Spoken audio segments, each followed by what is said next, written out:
Welcome to the Calm Nights, Strong Days podcast. With over 30 years in the health and wellness industry, I've realized there's no one-size-fits-all solution for sleep and stress resilience. What affects one person's sleep and ability to handle stress is different for each of us. The stage of life you're in, work and home stressors, and more all affect how your body handles stress and your quality of life. Join me as we explore a variety of tools, strategies, and solutions I've employed with clients over the years in solo episodes, as well as insightful interviews and experts. Together, we'll unravel more pieces of the puzzle, empowering you on your journey to calm nights and strong days. So let's dive into today's episode. Welcome to the Calm Nights, Strong Days podcast. This is Andy. I am your host. So today we're diving into our second episode of this mini-series where we're diving into IFS and how parts play a role in our sleep and stress system. So if you did miss the last episode, I'd highly suggest you go back to it, as that is going to give you a bit of background as to what we're talking about today. So today we're diving into protectors, and I have spoke about them in the last episode and how when we have anger, when we have frustration, anxiety, when there's any kind of a emotion, or we might fight or flee, we may shut down, anything that in our kind of society is deemed as almost like a negative reaction, or we're reacting to something in a certain way that is not, calm, curious, kind, caring, empathetic, then that is usually a protector. Now, that's with the way that IFS, internal family systems, deems them.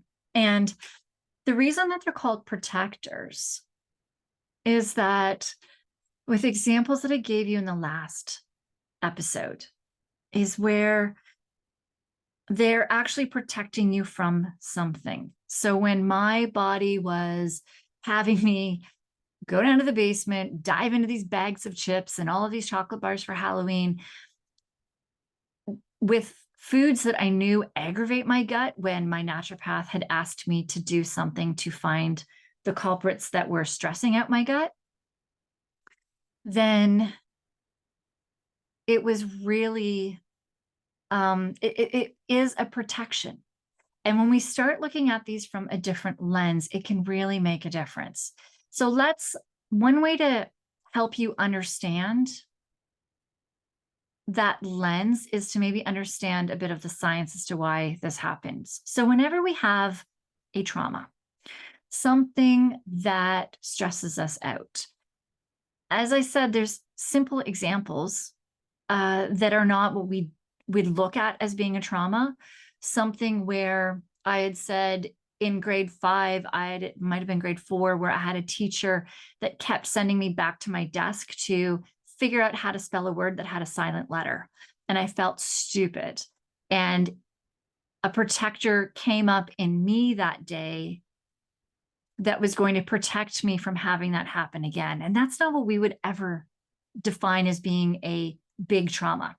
Same thing as I said in the last episode, where when I did fitness competitions, I was under eating, overtraining.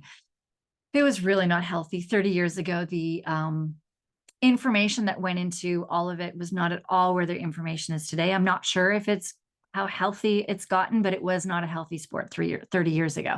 And that was my first burnout crash.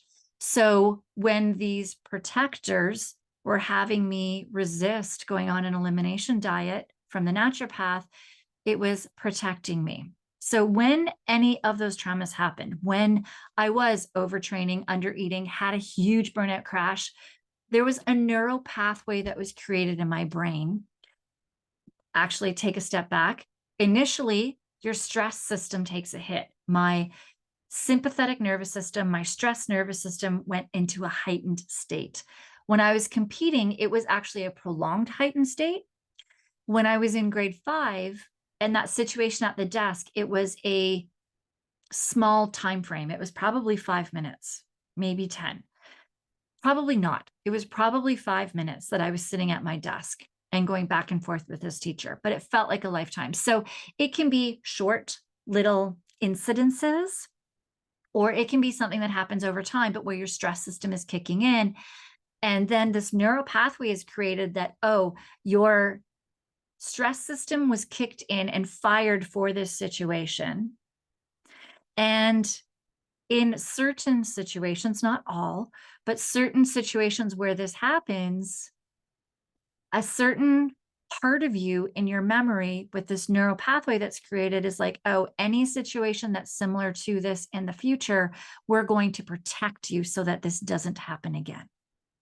So that's where a protector actually comes in.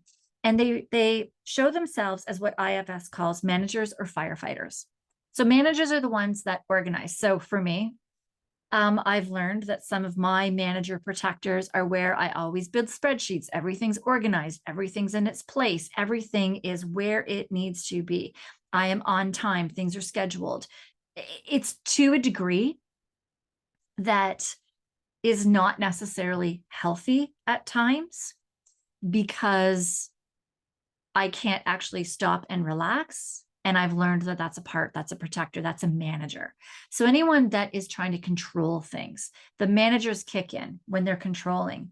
And at the opposite end, sometimes you have firefighters. Firefighters are like you stop eating or you're binge eating or drugs, alcohol, anything that can actually be damaging to you is a firefighter. But we start diving into it and we look into it. We're like, oh, this is protecting you.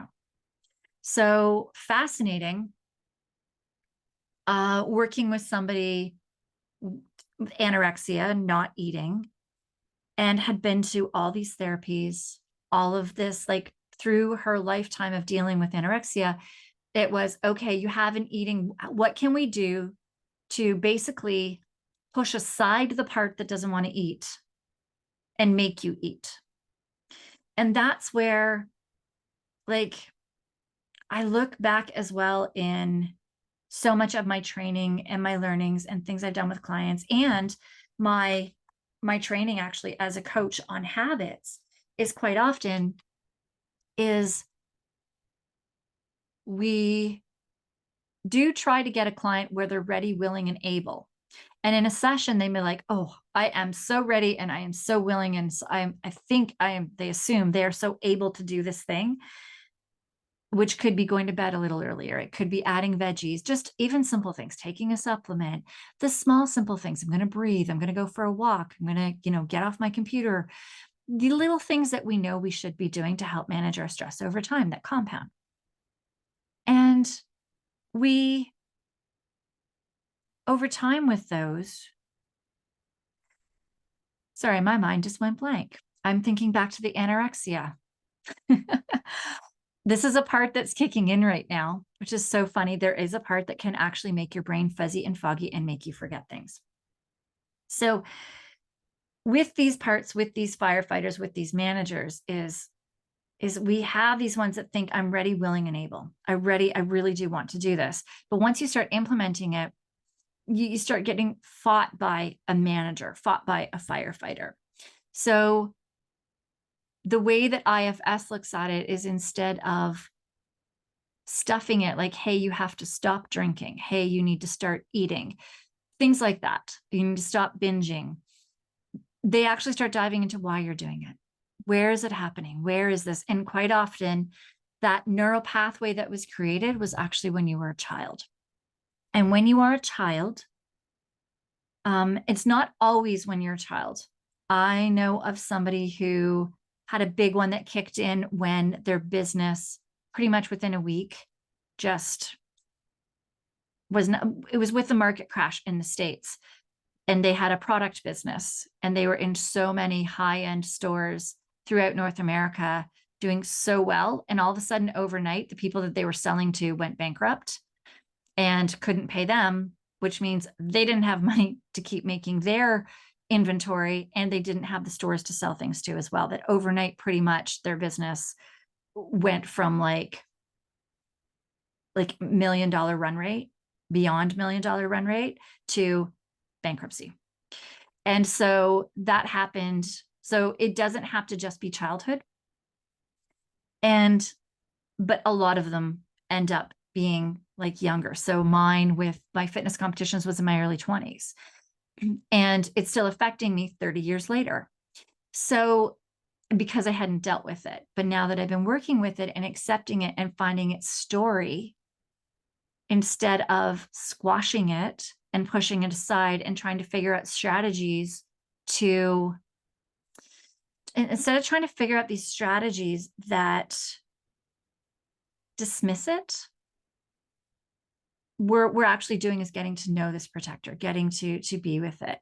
As a parent, we stop behaviors all the time.